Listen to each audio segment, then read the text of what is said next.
This is Newsnight, where we go above and beyond the headlines. I'm Pia Ontiveros. Tonight on the program, more Filipinos escape the war in Ukraine as U.S. President Joe Biden sends a strong message for Russia amid its invasion of the former Soviet state. Fuel prices have increased non-stop for 9 weeks. The government now warning oil companies against overpricing. And Filipinos usher in the Lenten season with marks on their foreheads again on the first Ash Wednesday under the new normal.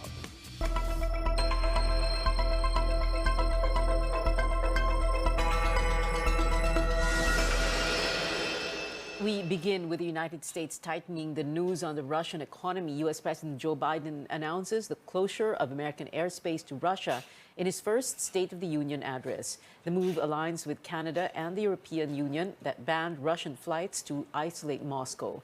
Biden also warns Russian President Vladimir Putin they will go after his government. I say to the Russian oligarchs and the corrupt leaders who built billions of dollars off this violent regime, no more. The United States, I mean it.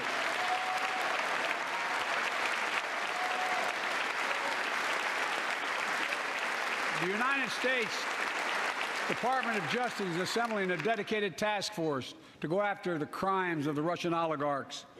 We're joining with European allies to find and seize their yachts, their luxury apartments, their private jets. We're coming for you, ill-begotten gains. He has no idea what's coming. Russian and Ukrainian officials met for the first time on Monday, but failed to reach any breakthrough. Russia says a second round of talks may happen Wednesday, but Ukraine has yet to confirm this. Now, as Moscow continues to escalate its attacks on Ukraine exactly 7 days since the invasion, how are Filipinos faring in the embattled capital, Kiev? Our Tristan Nadalo has that and more in this report.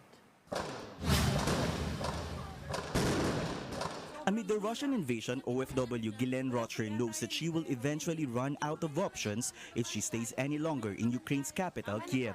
Ayan na ang haba ng pila sa grocery. During the weekend, she saw an opportunity to leave her residence and went to a bomb shelter. She spent a few nights there along with other Filipinos who wanted to leave the city. In a series of Facebook posts, she described their condition at the packed shelter. It was dark and they were not allowed to talk to each other for their safety. Cell phones were not allowed as well. From the shelter, she proceeded to the train station, hoping to catch a ride to the western city of Lviv. Finally, nakapunta rin kami. So, galing sa bunker. Sisigawan sila dun. Oh, nag-aaway na sila. She said the train was also jam-packed with people from different countries wanting to escape the capital.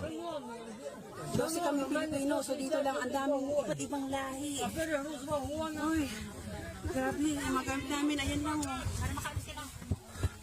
Dito kinakatawa ko ng mga Ukrainian. Fortunately, Ghislaine's group managed to reach Lviv and are now in coordination with the Philippine Embassy in Poland. Meantime, 13 Filipinos from Ukraine have returned home on Tuesday. This brings the total number of repatriates to 19. The DFA is also closely monitoring the plight of Filipino seafarers in Ukraine. The plan is to keep on, to have continuous presence on the ground as long as it's necessary at as long as pinapayagan tayo doon. At ilikas talaga yung mga gustong lumikas at mag-give ng tulong doon sa mga may ibang pangangailangan. Kasi yung iba kailangan talaga ng counseling. Pero medyo kalat-kalat kasi ngayon yung mga Pilipino. We have around 141 people identified to be still inside the Ukraine. I reached out to them and asked them if what can I do to escape the situation, and they told us that they're gonna meet us in a metro station, and so that's where all the Filipinos that were able to meet at the metro station, that's where we were evacuated. I'm very thankful po na nakauwi, but again po, my heart still breaks. My heart is still back in Ukraine, and my heart still breaks for the news that I see every day. In another post, the DFA said 21 seafarers have been extracted from Ukraine and brought to Moldova. The government is now facilitating their repatriation flight back to Manila. Tristan Nadalo, CNN Philippines. The Philippines is strengthening economic measures amid the Eastern European crisis. A day after his meeting with select officials, President Duterte said the government will boost food production by providing more support to farmers and fisherfolk. He also approved the 2.5 billion peso Pantawid Pasada and the 500 million peso fuel discount programs. The president will likewise push for a review of the oil deregulation law. He adds the Trade and Energy departments, as well as the police and military, are on standby for a response. The palace appeals for an early and peaceful resolution to the conflict in Ukraine.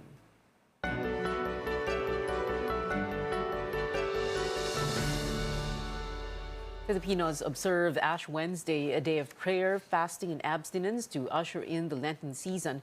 As Chrissy Di Matulak tells us, churches in Metro Manila are packed for the first Ash Wednesday under the new normal. We found Letty Gutierrez with her eyes closed, fervently praying the novena in Baclaran Church. After 2 years into the pandemic, this is the first time she went to church. And as the Lenten season begins, Letty prays that the country is on the road to full recovery. Malalayo yung mga anak ko, kaya hindi kami magkakasama. Kaya pinagdadasal ko yung kaligtasan namin, ng aming pamilya, at saka kailangan matapos na itong pandemic na ito. Catholic devotees such as Letty return to tradition on the first Ash Wednesday under the new normal. They are once again allowed to receive ashes on their foreheads in the customary manner. At the height of the pandemic, when physical contact was prohibited, ashes were simply sprinkled on the head. Today, churches in Metro Manila are filled with people as capacity limits have been lifted on March 1st. Face masks are still required inside, and there are temperature checks upon entering the church premises. According to our Mother of Perpetual Help Shrine Rector Ino Cueto, it's a special Ash Wednesday for Filipino Catholics. Tayo ngayon ay bumabangon unti-unti mula sa pandemya na ating hinaharap. Ganon din ay ang pagpapanibago na ito na panawagan ng Kwaresma ay papanibaguhin natin ang ating sarili at ang ating buhay. Malapit na din ang eleksyon. Sana din ay ito isang pamamaraan upang mabago din ang ating bayan. At patuloy na tayo ay makapaglingkod sa isa't isa. Apart from prayers to totally end the pandemic and for safe elections, church officials and devotees also pray for peace and to end the conflict between Ukraine and Russia. The church says the Lenten season also signifies new beginnings. People should not be afraid to start again and welcome new possibilities. Chrissy Di Matulak, CNN Philippines. The country yet again sees record low COVID-19 numbers. There are 866 more people who caught COVID. This is the lowest single-day increase in infections since December 28, when fresh cases were only at over 400. It is also the second time this year that the daily tally fell below 1,000. Active cases now stand at over 50,800, excluding data from 8 non-reporting testing laboratories. 53 more patients died, another 1,622 recovered. Meanwhile, the positivity rate was logged at 4.7%. Slightly higher than yesterday's 4.3%. That is now the second straight day the positivity rate fell below 5%. The World Health Organization has set a benchmark of 5% or lower for at least 14 days to indicate that virus transmission in an area is under control. It's been a year since the country rolled out COVID-19 vaccines. After overcoming supply issues, the government is now facing the challenge of looking for those who are still unvaccinated or have not yet availed of a booster shot. Caroline Bonkin tells us more. Most adults in this compound in Quezon City have been fully vaccinated against COVID-19, but some are not yet keen on getting a booster shot, like Gloria Gonzalez, a senior citizen. She finished her second dose of Sinovac last August, but is still contemplating about getting boosted. Tatakot kasi ako ng anak ko. Ba't ayaw mo pa magpapaksan? Baka mamaya maging zombie ka. Gago. Ayaw ko nga.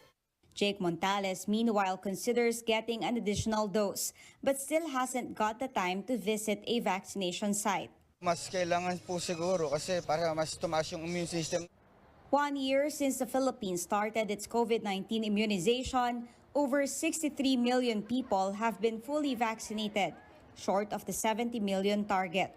Aside from convincing the vaccine hesitants, the government has been faced with a challenge of persuading people to get boosted. 36.7 million are eligible, but only 10 million availed of the additional dose. Yung iba, nag-iisip kung kailangan ng booster. Yung iba naman na they don't see the urgency of the booster. Many vaccines are still waiting to be used. Some have already expired. Others are nearing expiration. We are still verifying and validating the numbers kasi yung iba, we have requested for extension of shelf life. Infectious diseases specialists have been asking the public to get an additional dose after studies found protection against the Omicron variant declines after 3 to 6 months. A booster recharges the body's protection against COVID-19 infection. Cardiologist Gilbert Villela says this is especially true for those who have underlying illnesses like hypertension, diabetes, and heart disease. Their chance of being intubated or dying after catching the virus is higher. He says since not all of them are able to build immunity from the initial vaccination, a booster dose is necessary. Overall, ang case fatality rate po ng COVID-19 ay 2.3%. Pero ito'y tumataas kapag may high blood ka from 2.3 to 6% pag meron ka ng hypertension.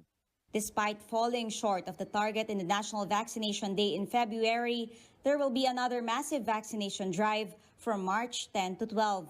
This time, vaccinators will turn to door-to-door outreach and will even visit workplaces like economic zones and government offices to have more health and economic frontliners covered.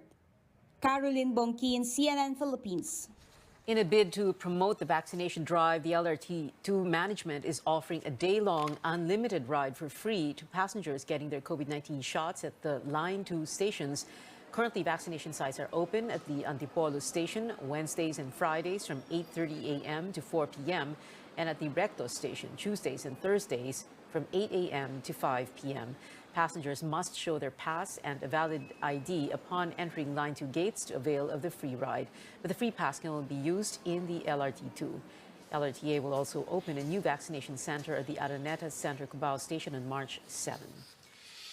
When we come back, energy officials sending oil companies a warning as pump prices continue to rise. And with a threat to suspend benefits under the GSP Plus, a team from the European Commission is holding talks with officials in Manila. We'll find out what this means for our export-oriented industries. Stay tuned to Newsnight.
Welcome back. The Energy Department warning oil companies against overpricing as crude oil prices continue to rise globally.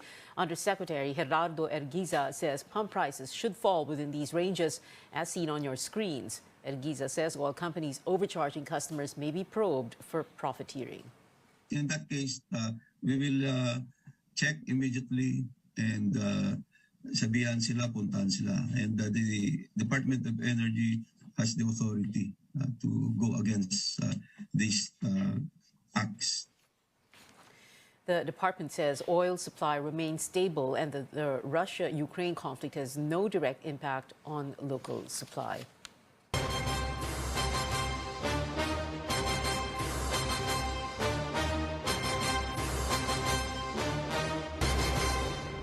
Some presidential candidates take a stand on more issues 68 days ahead of the Filipino votes. Former Senator Bongbong Marcos sees no need for the Philippines to take a stand on the ongoing war between Ukraine and Russia. He says the concern should be on the overseas Filipino workers in the war-torn country. accessibility, and one of the most, of course, the universal health care. It will allow the president of the University of the Philippines. But there are some who do not want to be repatriated, so that solves the problem for the Philippines. But for Labor leader Leody de Guzman, being neutral means taking sides with the oppressor. He says it is narrow-minded to look at the situation only on how it would affect migrant Filipino workers. Senator Ping Lacson says the Philippines did the right thing when it voted in favor of a United Nations resolution condemning Russia's invasion of Ukraine. Lacson said there might come a time Manila would need the international community's support in the face of another country's aggression. Manila Mayor Isko Moreno wants the government to create an evacuation plan for the 150,000 overseas Filipino workers in Taiwan should the country experience a crisis similar to that of Ukraine's. China sees Taiwan as part of its territory. Meanwhile, Moreno says he is not in favor of reviving the Bataan nuclear power plant, citing safety and environmental risks. Vice President Leni Robredo stands firm on her support for same-sex civil unions. During a Catholic forum, Robredo said the government should make sure that members of the LGBTQIA+ community are free from discrimination. She also reiterated that she is against divorce, abortion, and the death penalty. But she said she will not impose her beliefs and would listen to opposing views if she wins the presidency. And at least 2 candidates are against the Commission on Elections' plan to disclose the topics in its upcoming debates next month, or this month. The poll body said it would give candidates a general idea of the issues, but that it will not give specific questions. Parang nagbigay ng leakage. Para ano pa magbibigay ka ng exam kung magbibigay ka ng leakage? Hindi lokohan lang. Dapat mag-aral sila. Huwag silang humingi ng advanced questions. Maganda kasi yung una spot na tinanong mo na ganun para mabigla. Makikita mo yung purity kung ano yung nilalaman ng puso. Debate pa lang, natatakot na. Paano pag nanalo ka na? Eh, nakakatakot. Baka magnakaw naman ng pera ng gobyerno. Diba? Pero, karapatan naman nila yan na hindi mag-attend ng debate. Bongbong Marcos has yet to confirm his attendance the COMELEC presidential debate, saying he is still looking at the format. Well, sparks flew during the CNN Philippines vice presidential debate last Saturday as candidates discussed the plight of small businesses struggling to survive amid the economic crisis. How do they bring back jobs and profits? Let's take a look back with Melissa Lopez. 2 years into the COVID-19 pandemic, how can small businesses bounce back and recover? This issue sparked tension between former Akbayan Party List Representative Walden Bello and Senate President Tito Soto at the CNN Philippines vice presidential debate. When asked how they would help micro, small, and medium enterprises or MSMEs, which account for 99% of Philippine businesses, Bello said 2 bills amending the Foreign Investment Act and the Retail Trade Liberalization Act should be rescinded, as both seek to allow greater foreign investments in more local industries.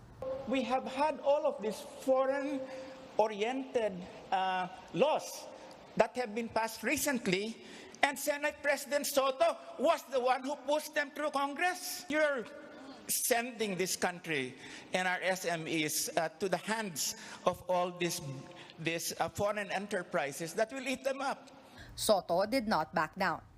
The Retail Trade Liberalization Law is to uplift the economy of the country. It is madaling mamintas sabihin nga no, ba't binaba yung ano. Mr. Bello, no interruption please.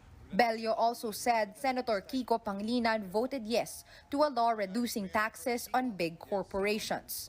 Ang laki, trilyon na nawala sa atin yan. Senator Soto, Senator Pangilinan, pareho kayo nagboto sa CREATE Act that gave big tax breaks. So what are you saying, that you are not guilty of this process? Nasa gitna tayo ng pandemya, hindi lang yung maliliit, pati yung mga malalaki na naapektuhan ng pandemya, yung negosyo nagsasara.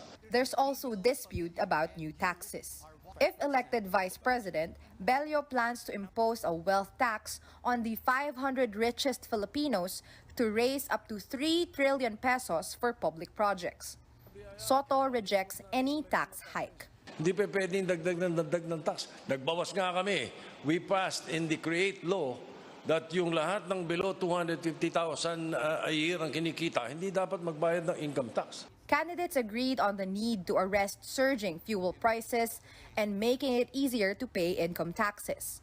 The collection of taxes should be more efficient. Any avoidance of taxes should be penalized. Economist Manny Lopez pushes for low-cost loans for MSMEs, while lawyer Carlos Serapio wants more funds for research and development. Melissa Lopez, CNN Philippines. Did you miss the live broadcast of the CNN Philippines presidential and vice presidential debates? Catch the replays of the presidential debate on Saturday at 10 a.m. and Sunday 8 p.m. The VP debate will rerun on Saturday at 7 p.m.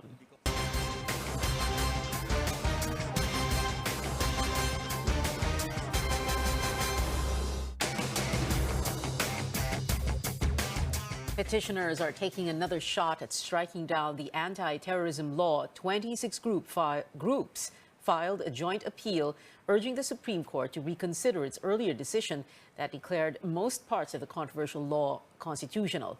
Petitioners scrutinized 3 sections under the act. One of them is a provision that penalizes individuals on the basis of joining a group that's, quote, organized for the purpose of engaging in terrorism, unquote.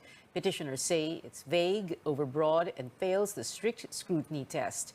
Petitioners also questioned the powers granted to the Anti-Terrorism Council in designating terrorists, publishing their names without due process, and freezing their assets. And petitioners zeroing in on the provision that allows authorized law enforcers and military personnel to detain suspected terrorists without charges for up to 24 days.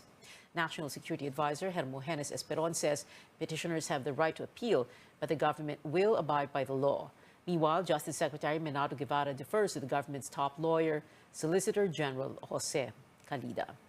In other news, a team from the European Commission is in the country to look into alleged human rights and labor violations. They're holding talks with key Filipino officials until this Friday, March 4th. Our senior correspondent Lois Calderon tells us what this could mean for some of our export-oriented industries. Since 2015, Artemio Cabilin has sold coconut flour to Germany at 30 metric tons per year. Europeans use coconut flour to make bread. He says it was good business, guaranteeing livelihood for coconut farmers. Cabilin's coconut flour entered Germany duty-free under the so-called GSP Plus, or Generalized Scheme of Preferences Plus, granted by the European Union to the Philippines since 2014. But COVID-19 happened, disrupting the supply chain. Yung pong coconut flour, suspended na po yun kasi dahil nga po sa pandemic, isitat nga sila pagka-food product. Yung importer namin, wala mo na silang order eh. Wala pang communication. Ang sabi lang is, because of the current situation, restrictive ang business. 3 years into the pandemic, and as the global supply chain slowly returns to normal, Cabilin hopes to resume exporting to Germany with more byproducts like coconut charcoal. The market for virgin coconut oil in Europe is expanding, mainly because the pandemic forced consumers to choose healthier diets. Coconut's industrial applications in the European continent are also growing. But re-entering the European market could hit a snag. On February 17, the European Parliament handed down a resolution warning of the withdrawal of the duty-free privileges. The legislative body took issue with the Philippines' human rights situation and wants the Duterte government to make sure the presidential election is clean. It's not the first time the European Parliament flags these concerns. Over 6,000 Philippine products will be affected. Among them, canned tuna. The Tuna Canners Association groups 5 of the country's largest tuna exporters, including Century Tuna. Together, they sell as much as $400 million, or nearly 20.5 billion pesos annually to Europe. Disastrous, a major disaster, because if we stop Europe, we will lose more than half of our country exports. We cannot enter that. However, I'm thinking, or even the DTI and I are discussing this matter, it takes about more than a year, maybe up to 2 years, for any changes in policy to be implemented. A monitoring mission from the European Commission will begin talks with the Philippine government Monday, February 28 until March 4th. In a statement to CNN Philippines, European Union Ambassador Luc Veron says the visiting team will check the country's progress in carrying out 27 international conventions in human rights, labor, environment, and good governance, which are bases for the duty-free privilege. The outcome of the European Union mission's visit is a monitoring report that should be ready by the end of the year. In its hands lies the fate of thousands of exporters, fishermen, and farmers until the Duterte government or the next administration addresses the human rights issues that the EU has flagged 5 times since 2016. Lois Calderon, CNN, Philippines. More stories ahead. Araneta Coliseum opens its doors to more fans for PBA games with a full capacity crowd now permitted. And what makes Robert Pattinson's Batman different? Details after the break.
Welcome back. More fans will soon get to watch PBA games right in the Smart Araneta Coliseum. A full capacity crowd is allowed for the league's events beginning today, a day after Metro Manila's shift to Alert Level 1. Fans must still present a vaccination card and a government ID upon entry. PBA Commissioner Willie Marshall tells CNN Philippines there are plans for an Alaska Aces send-off, with the team now playing their last season in the league. Meron balak kasi may i-retire silang player. Ayoko mo nang sabihin kasi sila talaga nagplano ng tingnan natin. Meron, may balak. May balak. At regarding sa prangkisa naman, baka yun ang susunod na tanong, may kinakausap na din si Mr. Fred regarding the franchise.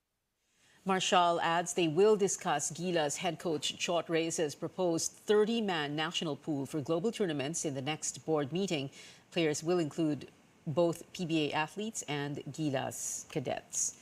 In music, a number of artists are canceling live shows in Russia to protest the country's invasion of Ukraine.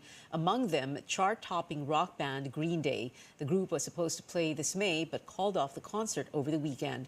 The band said on Instagram, quote, "We are aware that this moment is not about stadium rock shows. It's so much bigger than that," unquote.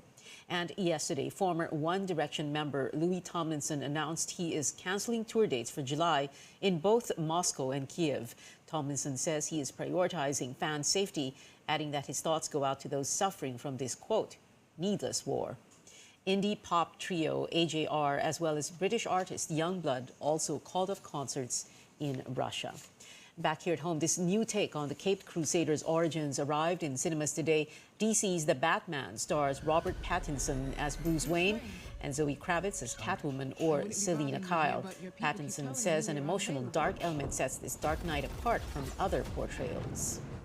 He doesn't necessarily know that he's going to save the day, and I think that's a kind of important differentiation of this Batman. I think he doesn't know if being Batman is going to work or do anything. He doesn't know, but he knows that there is no other option. Basically, the options are kind of death or being Batman, and there's a kind of hopeless I don't know if it's hopelessness, but there's a desperation to it, which is a little bit different. The Batman also stars Paul Dano as the Riddler and Colin Farrell as the Penguin. And that is it for now. Join me again on News.ph at 7 p.m. I'm Pia Ontiveros for Newsnight, where we go above and beyond the headlines.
I'm Dr. Freddy Gomez, and welcome back to MedTalk Health Talk, where caring is our calling.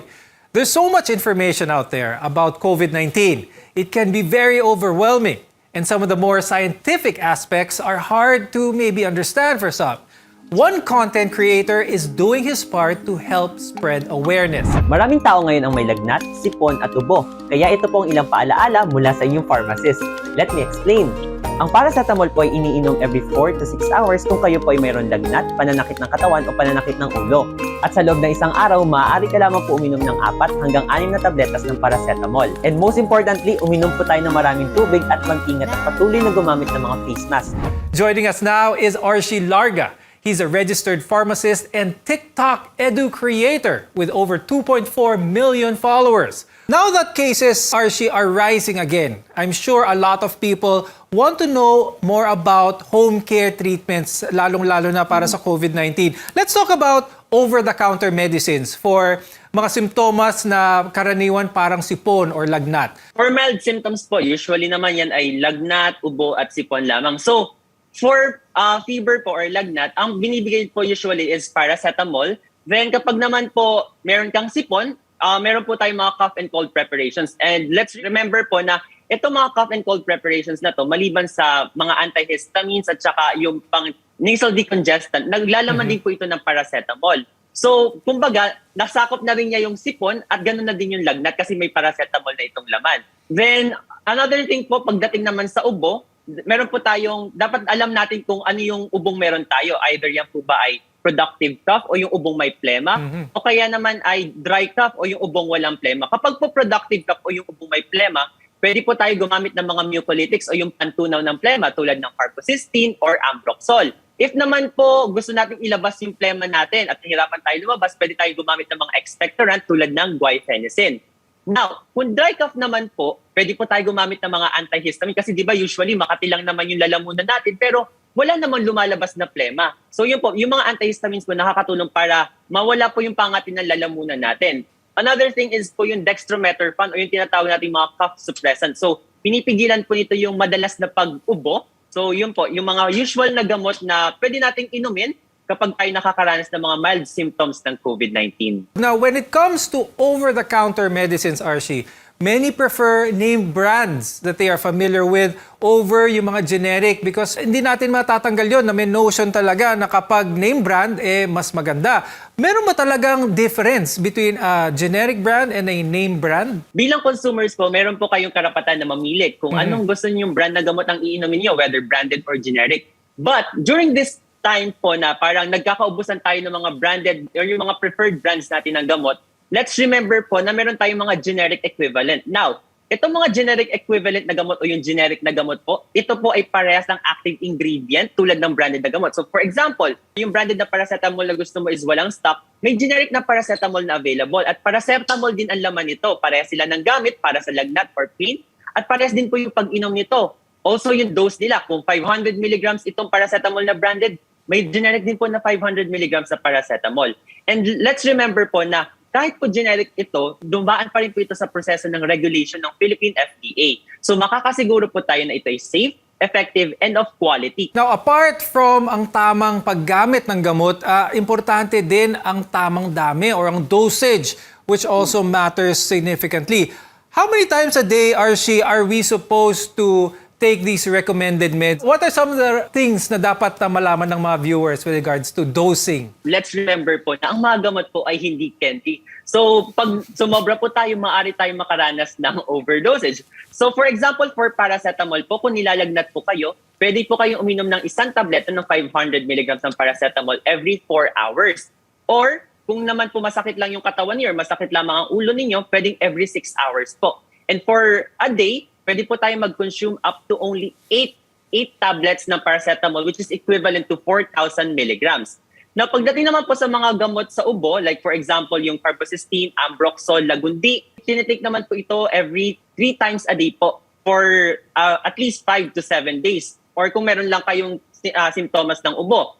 Another thing is po, pagdating naman po yung sa mga cough and cold preparations natin, pwede po kayo uminom nito 1 tablet every 6 hours po. Hindi po 3 times a day, kundi every 6 hours po siya pwedeng inumin. Now, over-the-counter medicines are generally safe to take for minor health problems. But remember, we still need to be wary about the correct usage as well as yung dosage nito.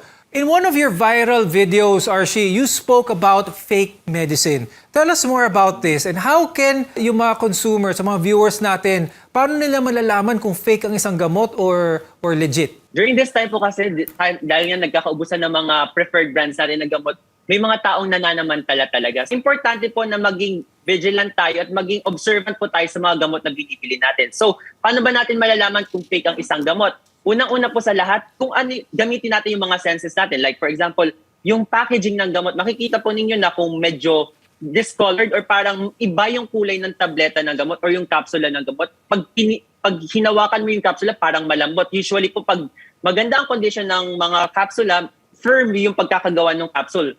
Another thing po na let's keep in mind is yung label ng gamot. Meron po kasi yung parang, pag kinumpare mo po yung label ng counterfeit or yung fake na gamot sa original na gamot, usually po, mali yung placement o kaya may mga marks dun sa label or sa blister pack ng gamot na hindi katugma dun sa original na packaging.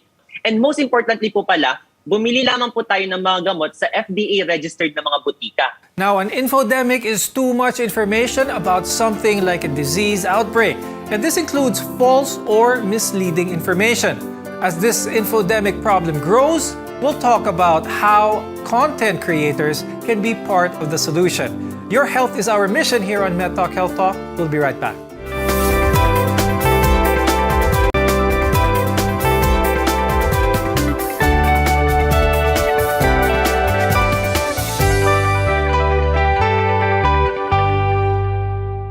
I'm Dr. Freddy Gomez, and this is MedTalk Health Talk, your partner in healthcare.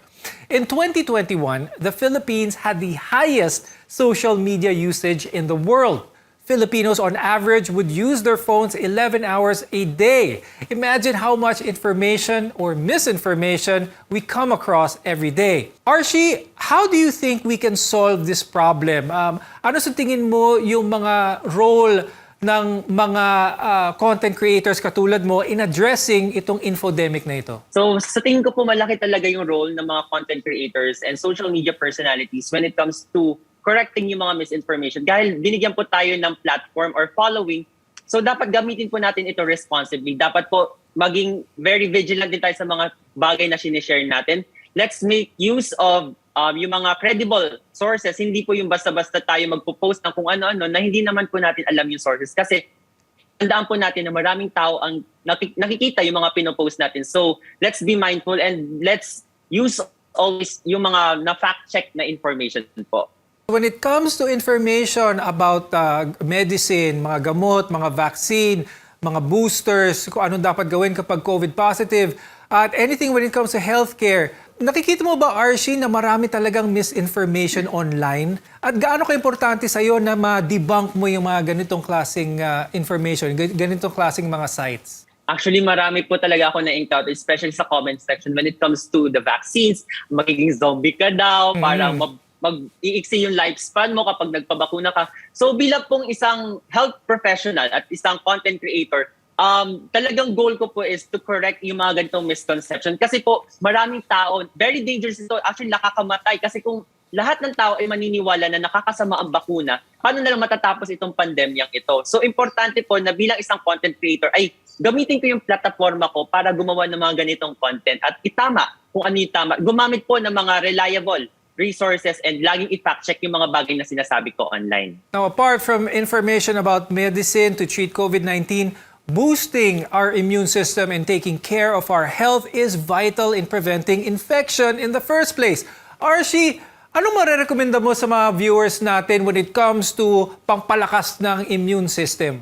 So usually po kasi pagdating sa butika, ang nire-recommenda ko paggamit ng mga vitamins to boost your immune system like vitamin C or mga multivitamins po, enough na po yan. But also, let's remember na importante din na kumain tayo ng mga masustansyang pagkain at magpahinga at also mag-exercise po. Mas maganda po yung mga natural ways to boost our immune system. Also din po, sa panahon ngayon, dahil nga may pandemic, one way to properly boost our immune system is by getting vaccinated. Magpabakuna po tayo para may protection tayo sa COVID virus. Now, before we go, Archie, can you give us a rundown of kung anong mga dapat merong basic sa isang medicine cabinet sa bahay? So pagdating po sa mga medicine cabinets natin sa bahay, dapat lagi tayo merong gamot para sa ubo, gamot para sa sipon, lagnat. Also thermometer po sa importante din na may thermometer tayo. And siguro mga antiseptic natin, mga bandage, mga gauze pads po para just in case na magkaroon tayo ng mga emergencies or may masugatan sa atin, meron po tayong first aid na mabibigay sa kanila. Thank you very much, Archie, for being with us today, and thank you